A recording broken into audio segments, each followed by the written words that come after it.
This is Akashmani. In the program's Insights, now we bring you a discussion on role of digital intelligence platform and Chakshu portal to combat cybercrime and financial frauds. The participants are Jiten Kumar Jain, cybersecurity expert, and Dhawan Lal, anchor. Hello and welcome to our program. The Centre has launched the DIP and Chakshu portals to check cybercrime and financial frauds. In fact, the DIP or Digital Intelligence Platform is a back-end module which allows real-time intelligence sharing between law enforcement agencies, banks and financial intermediaries. Our topic today, role of the Digital Intelligence Platform and Chakshu facility to combat cybercrime and financial frauds. And our guest today, cybersecurity expert Jiten Kumar Jain. Jiten, welcome to the program. Thank you for having me here. So Jiten, to begin with, we know that mobile penetration, IT availability, IT facilities, internet facilities, these are all huge advantages, low-cost facilities.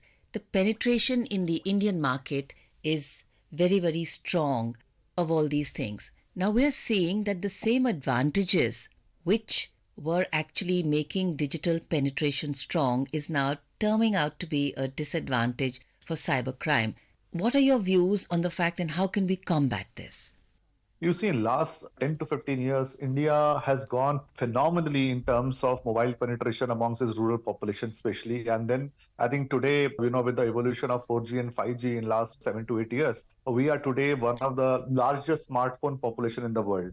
We are one of the largest subscriber base of internet in the world. We are one of the countries where internet connectivity is now available. Even the broadband connectivity, high-speed internet connectivity is available across villages, across panchayats, to the centers, high optic network. And the cost of connectivity and the cost of internet remains extremely low in India. I mean, that's to our advantage. So more and more people have been signing up online to make their life easier. And with the concentrated effort by the union government under the Digital India campaign, most of public services of Indian government or state governments have gone online. Right from birth certificates to subsidies to applying for applications, scholarships, certificates. I mean, you name any public service where you had to go to a government department and stand in a queue, maybe bribe bureaucrats to get a small certificate or open an account. Today, all those things are available online in a faceless manner. And the ease of convenience, ease of life has increased.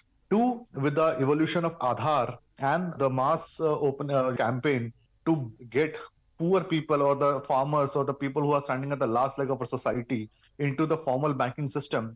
In last 7 years, I think we have opened more than 40 crore Jan Dhan accounts. We are banking the unbanked. So with these new Jan Dhan accounts being opened and then they being offered debit card and online banking facilities and UPI and all those things, the penetration of India's the financial ecosystem, the digital mode has grown phenomenally. We are seeing almost billions of transactions today on UPI, completely a cashless manner. So the life in the digital era has become very easy for us. The penetration of financial transaction digital mode has increased, but so has the threat of cyber crimes, frauds. And we have done so many shows on All India Radio about cybersecurity, cybercrime, cyber threats.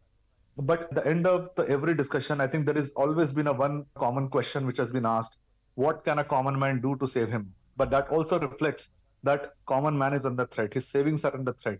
He's facing a threat from cyber criminals. His small savings might go away. If that happens, the trust in the digital systems is also erode. So it has been very, very important for the government to ensure that we are able to impart cyber security education, cyber hygiene to our citizens in the same speed and manner the way we are digitalizing our society. So in that context, government has realized that today almost 80% of the cybercrime complaints in India are about financial frauds, OTP frauds, frauds happening to the small customers, small saving accounts, farmers, poor people. So to combat that, government has taken two initiatives. A, they have launched a Chakshu portal. So today now, if you come across any message asking you to deposit any money or offering you some fake scheme or trying to con you, fraud you, or any communication which you suspect that it might be an invitation of a fraud. Like I'm sure many of us, including many people in our families, would have received these messages in the last 3-4 years. Ghar baithe paise kamaye, work from home, make 250 rupees a day just by liking certain videos, get this job, people calling from Amazon, impersonating them. And people have been falling for crypto scams, OTP frauds, people calling, impersonating as bank officials, taking OTPs and carrying out fraud. So if you come across any such suspected communication, you can report that communication along with the screenshots or number or whatever format you feel comfortable with on the Chakshu portal or Chakshu app. And once that happens, the government has also launched this digital intelligence platform where all private players, telecom service providers, internet service providers, social media companies, law enforcement officials, regulators have been brought on board. And the moment intelligence is received about a suspected fraud communication, that number, or if it is a call from a WhatsApp number or a mobile number or whatever, that number will be sent forcefully for re-verification, for re-KYC. Because what has been happening that people have been, stealing people's mobile numbers, they have been using fake SIM cards, they've been renting Aadhaar cards of poor rickshawalas and all and obtaining SIM cards and then carrying out fraud. So till now, only the poor people were getting caught. Innocent people who had entered the SIM cards and all who were conned by these scamsters were getting caught. And the real scamsters were, running scot-free. So now immediately, even if a slightest intelligence is received about a fraud communication, immediately those numbers on DIP platform will be sent for re-KYC verification. And if it fails, the number will be disconnected immediately. So what is the meaning when we say that this portal is not accessible to citizens but acts as a back-end repository for requests initiated by the Sanchar Sathi portal? So the Chakshu app or the portal will be the front end, the face of this entire initiative to the public where they can report a fraud. Once a complaint about a fraud is received about any mobile number or anything, that information then will be shared across all law enforcement agencies and telecom service provider for real-time intelligence sharing on digital intelligence platform, which in a way has been running in a different format already behind cybercrime.gov.in portal, but that is now been brought in a more structured manner with more players on board so that action could be taken in real time instead of one agency writing to another, then waiting for the response and all those things. Everything will be happening in real time.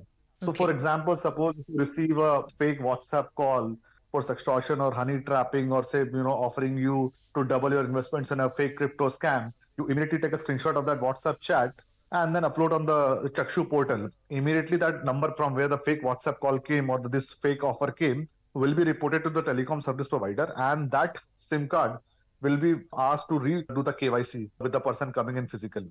And if somebody doesn't come and do a physical re-verification again, the number will be disconnected. So that will help users from more fraud. So this is a digital intelligence platform. But in terms of gathering intelligence, in terms of sharing intelligence across platforms, across agencies, and I think there was an endeavor earlier to ensure that in terms of getting financial prudence and financial hygiene, one KYC would be done so that people across did not have to repeatedly do their KYCs, and this is something in process. So something like that for this is happening? See, the whole initiative behind all these things in the last decade has to be to have a robust KYC mechanism. But that has failed. Failed because government wanted to ensure that all bank accounts and the SIM card should be Aadhaar verified. But some people who are, disagreeing with that view and having some concerns went to the Supreme Court and they sold some theory that this might be a huge privacy issue in a country like India. Their concerns may have been valid a decade ago.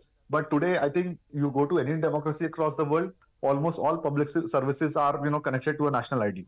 So in India also, it is now very, very important that we ensure that our bank accounts and our SIM cards are verified by Aadhaar, because Aadhaar is a biometric based KYC where the service biometric KYC is available.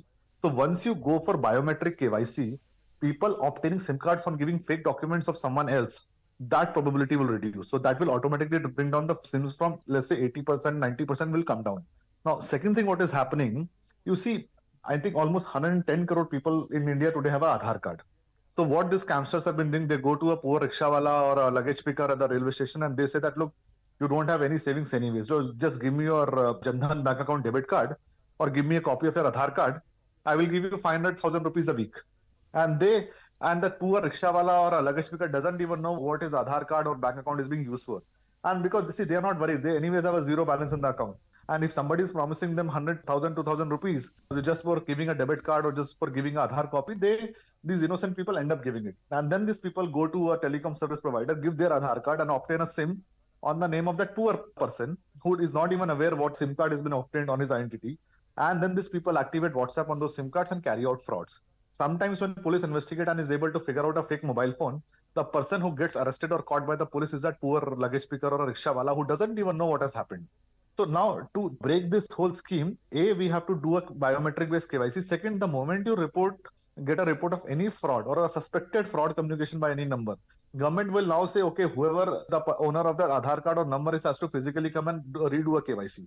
At least there'll be a opportunity to tell that person that your SIM card has been misused by someone, or the police might be able to catch the real person who obtained the SIM card. So idea is to A, have a crowdsource based intelligence where ordinary people across the states are able to report these fraud numbers to the government, and then government is developing DIP to share that information in real time to telecom service provider. Let's suppose that fake WhatsApp number carried out a OTP fraud and transferred some money from your wallet to another bank account. So in real time, once this information is received, the telecom service provider will be asked to redo the KYC of that person, and the bank will freeze their account where the money has gone. So everybody will act in real time. Right. So that is going to be a huge advantage to fight the cyber frauds and save savings of poor people. Absolutely. In fact, when we talk about the steep rise in digital payments, it's taken many years for this trust actually in this digital form of payment to be built up. So how safe are these digital payments? Are there certain platforms that can be replicated? Is there fraud possible on a platform scale? One of the UN SDG goals and objectives of our government also has to be the digital financial inclusion of poor people in the digital banking ecosystem. And every country, every developing country across the world has been trying for a digital inclusion so that everybody gets equal benefits of this digital revolution of the country in which it happens. Now, in India, if you look at our infrastructure, Aadhaar, one of the best biometric identities platforms available in the world. You look at UPI, it is rising across the world. Countries like France, UAE, Singapore are now accepting UPI as an alternate to this, monopolies of visas and MasterCards and RTGS and all those things. So UPI is now a revolution in making. And India's technical capability to build up such platforms securely and efficiently is now praised across the world. Three, by opening Jan Dhan accounts, we are trying to ban the unbanked. We are trying to bring everybody under this regulated banking mechanism or regulated banking structural process. So if you look at all these things, Aadhaar and linked with Jan Dhan accounts, linked with UPIs and all, these platforms have proved to be absolutely secure. So we have not heard any major fraud happening on these platforms. The frauds which are happening by social engineering or psychological manipulation or playing with the psyche of people. If somebody tricks you to give up your banking password and then carries out a fraud, then the problem is not with the banking ecosystem. The problem is with the digital education we have. So that is where the challenge lies. Platforms are secure, but the people who are using those platforms need to be given the security education. I think what you're saying, Jiten, is very powerful to say that the platform is a tool and it all depends on the users, can be used either way. You can buy the best antivirus in the world, but there is no patch for human stupidity. It can only be patched by education. Every fraud reduces the trust of a poor person in the financial system. And with multiple frauds happening and people hearing stories, they will lose trust in the financial digital ecosystem. And if the trust erodes, then the whole efforts of financial inclusion will fail.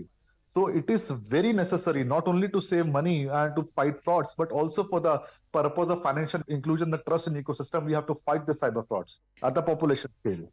And I think the point before we close, the point that you make very strongly is that it takes many transactions to build trust, but just one transaction to lose trust. And the case made for digital education and digital inclusion along with digital literacy. Jiten Kumar Jain, thank you for joining us on the program today. Thank you.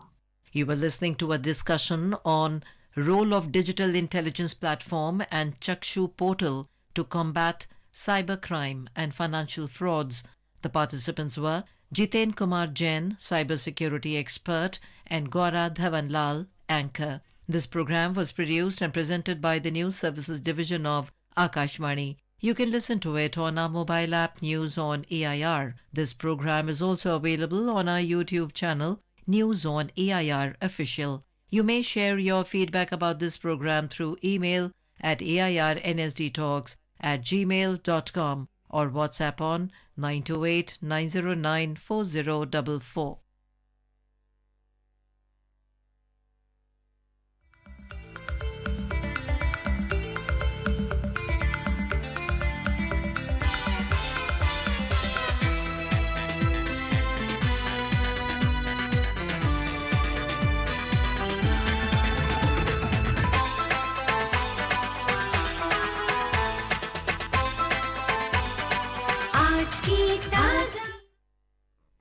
This is Akashvani, the news read by Valsa Williams.